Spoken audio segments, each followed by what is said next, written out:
So আমার আগের ক্লিপটা পুরো অনই হয়নি। সো আগের ক্লিপটা আমার পুরো অন হয়নি, এখন ক্যামেরাটা অন করলাম। লেবুটা আমি এইভাবে পিস পিস করে কেটে নিয়েছি। সোনাইকে আমি এইভাবেই লেবুর জুস করে খাওয়াই, এইভাবে কেটে নিয়েছি। তারপর এরকম একটা বড় ছাঁকনি নিয়েছি, নিয়ে এইভাবে পুরো জুসটা আমি বের করে নিই, ছেঁকে নিই আর কি, তারপরেই ওকে খাওয়াই। তোমরা তোমাদের বেবিকে কি দাও? আমি ওকে তো মৌসম্বি দিই, কমলা লেবু দিই, আপেল দিই, খেজুর দিই, এইগুলোই দিচ্ছি আপাতত। এখন এই ফলগুলোই আর কি দিচ্ছি। ওর ফল খেতেও ভালোবাসে, আবার ভালোবাসে আবার ভালোবাসে না, কোনো দিন ওর মুডের ওপর ডিপেন্ড করে। ওর যদি মুড হয় তো খাবে, নাহলে খাবে না।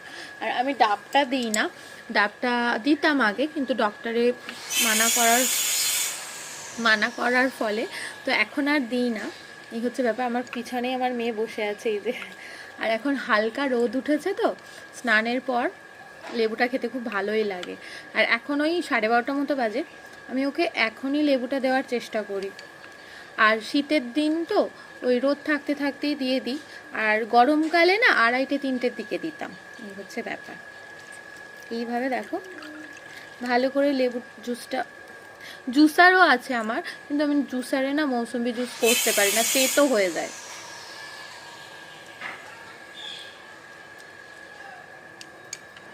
এরকম নিয়েছি, আর এই যে এটা দিয়ে আমি এবার এরকম চেপে চেপে রসটা বের করে নেব। ব্যাস আমার রেডি হয়ে যাবে মৌসম্বি জুস। এবার ওকে এটা আমি খাইয়ে দেবো। তো চলো, টাটা।